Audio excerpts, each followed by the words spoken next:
जय श्री राम। आइए आगे सुनते हैं श्रीमद् भागवत कथा में तीसरा अध्याय भक्ति के कष्ट की निवृत्ति। नारद जी कहते हैं, अब मैं भक्ति ज्ञान और वैराग्य को स्थापित करने के लिए प्रयत्न पूर्वक श्री शुकदेव जी द्वारा कहे भागवत शास्त्र की कथा द्वारा उज्जवल ज्ञान यज्ञ करूंगा। यह यज्ञ मुझे कहाँ करना चाहिए? आप इसके लिए कोई स्थान बता दीजिए। आप लोग वेद के पारगामी हैं, इसलिए मुझे इस शुक शास्त्र की महिमा सुनाइए। यह भी बताइए कि श्रीमद् भागवत की कथा कितने दिनों में सुनानी चाहिए और उसके सुनने की विधि क्या है। सनकादि बोले, नारद जी आप बड़े विनीत और विवेकी हैं, सुनिए हम आपको ये सब बातें बताते हैं। हरिद्वार के पास आनंद नाम का एक घाट है, वहाँ अनेकों ऋषि रहते हैं तथा देवता और सिद्ध लोग भी उसका सेवन करते रहते हैं। भांति भांति के वृक्ष और लताओं के कारण वह बड़ा सघन है और वहाँ बड़ी कोमल नवीन बालू बिछी हुई है। वह घाट बड़ा ही सुरम्य और एकांत प्रदेश में है। वहाँ हर समय सुनहले कमलों की सुगंध आया करती है। उसके आसपास रहने वाले सिंह, हाथी आदि परस्पर विरोधी जीवों के चित्त में भी वैर भाव नहीं है।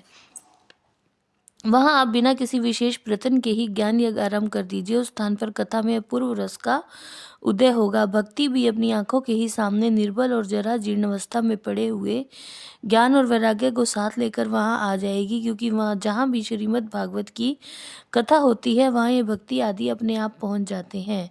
वहां कानों में कथा के शब्द पढ़ने से ये तीनों तरुण हो जाएंगे।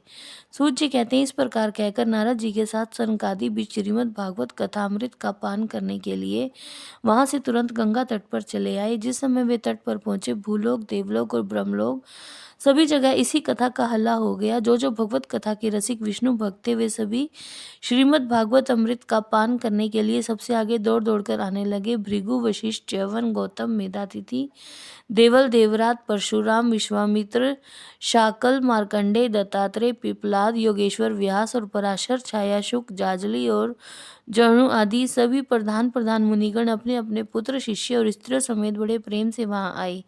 इनके सिवा वेद, वेदांत, उपनिषद, मंत्र, तंत्र, 17 पुराण, शैव शास्त्र भी मूर्तिमान होकर वहां उपस्थित हुए। गंगा आदि नदियां, पुष्कर आदि सरोवर, कुरुक्षेत्र आदि समक्षेत्र, सारी दिशाएं, दंडक आदि वन, हिमालय आदि पर्वत तथा देव, गंधर्व और दानव आदि सभी कथा सुनने चले आए।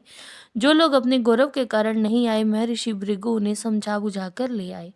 तब कथा सुनाने के लिए दीक्षित होकर श्री कृष्ण परायण सनकादि नारद जी के दिए हुए श्रेष्ठ आसन पर विराजमान हुए। उस समय सभी श्रोता ने उनकी वंदना की। श्रोताओं में वैष्णव, विरक्त, सन्यासी और ब्रह्मचारी लोग आगे बैठे और उन सब के आगे नारद जी विराजमान हुए। एक और ऋषिगण, एक और देवता, एक और वेद और उपनिषद आदि द्वारा और एक और तीर्थ बैठे और दूसरी ओर स्त्रियां बैठी। उस समय सब और जय जयकार, नमस्कार और शंखों का शब्द होने लगा और अबीर, गुलाल, खिल और फूलों की खूब वर्षा होने लगी। कोई कोई देव श्रेष्ठ तो विमानों पर चढ़कर वहां बैठे हुए सब लोगों पर कल्प वृक्ष के पुष्पों की वर्षा करने लगे। जय श्री राम।